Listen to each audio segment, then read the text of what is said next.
Assalomu alaykum. Hayotingizdagi eng muhim qarorlardan biri bu qaysi universitet va yo'nalishni tanlash. Chunki bu sizni keyingi 10 yilingizni, kasbingizni va daromadingizni belgilaydi.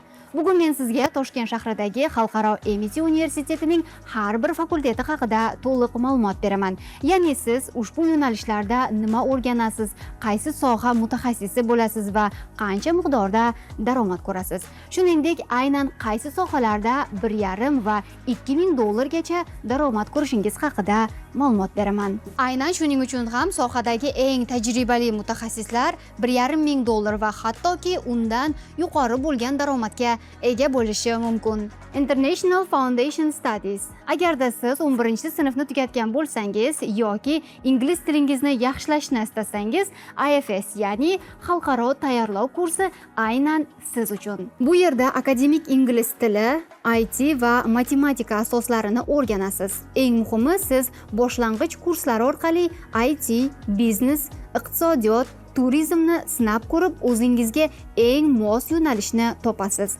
IFS bu xalqaro bakalavrga ishonchli ko'prik. Axborot texnologiyalari IT. Bu yerda siz dasturlash, ma'lumotlar bazasi, web va mobil ilovalar yaratishni o'rganasiz. Shuningdek, bu yerda faqat nazariya bilan cheklanib qolmasdan, har bir mavzu amaliyot bilan mustahkamlanadi. Tajribali IT mutaxassislari 1,5-2,000 dollar va hattoki undan yuqori bo'lgan daromadga ham ega bo'lishi mumkin. Sun'iy intellekt va ma'lumotlar fani. Ushbu fakultetda siz mashinaviy o'qitish, ma'lumotlarni tahlil qilish va sun'iy intellekt modellarini yaratishni o'rganasiz. Ya'ni siz katta ma'lumotlardan ma'no va qaror chiqarishni o'rganasiz. Kiberxavfsizlik va blockchain. Hozirda har bir bank, har bir kompaniya, ham hattoki har bir davlat idorasi himoyaga muhtoj.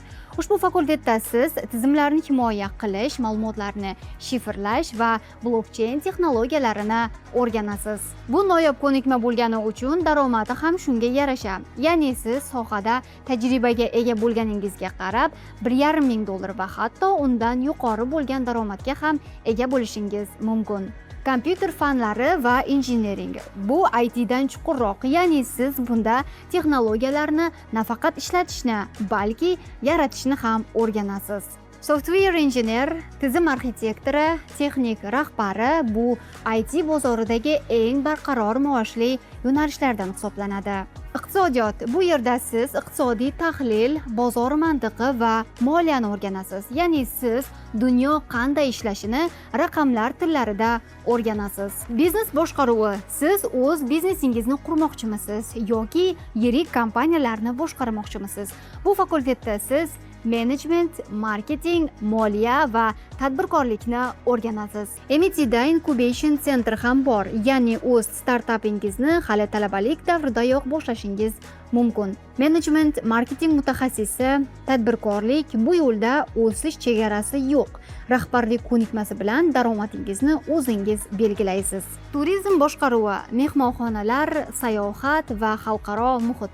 Hozirda O'zbekiston turizmi juda tez rivojlanmoqda va bu sohada esa xalqaro tilni biladigan malakali kadrlarga muhtoj. Bu yerda siz mehmonxona va turizm biznesini boshqarish, xalqaro xizmat standartlarini o'rganasiz. Bu kasb sizga dunyoning istalgan davlatida ishlash imkoniyatini beradi. Magistratura, axborot texnologiyalari. Agarda siz MITni magistratura yo'nalishida tahsil olsangiz, soha mutaxassisidan xalqaro ekspert darajasiga chiqishingiz mumkin. Bu yerda siz zamonaviy texnologiyalarni chuqurroq o'rganasiz, ya'ni zamonaviy ilg'or yechimlar, tizim arxitekturasi va real loyihalar ustida ishlaysiz. Mavzular esa faqat nazariya bilan cheklanib qolmaydi. Ya'ni siz amaliyot va tadqiqot bilan ham uni mustahkamlashingiz mumkin.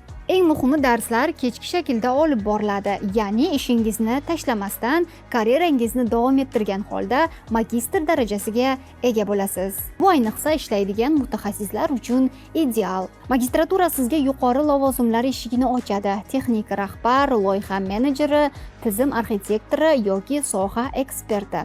Xalqaro tan olinadigan diplom bilan siz mahalliy va xalqaro kompaniyalarda eng yuqori pog'onalarga intilishingiz mumkin. Ekspert darajasidagi IT mutaxassislari sohaga va tajribaga qarab eng yuqori maoshli kadrlar qatoriga kiradi. 2026-2027 o'quv yili uchun qabul davom etmoqda. Kirish imtihoni faqat ingliz tilidan, ya'ni matematikadan yo'q. Agarda sizda IELTS 5,5 yoki undan yuqori darajadagi sertifikatingiz bo'lsa, imtihonsiz faqat suhbat orqali qabul qilinasiz. Agarda sertifikatingiz bo'lmasa, universitet ichki imtihonini topshirasiz. Universitetga kirish imtihonlari mana bu sanalarda bo'lib o'tadi.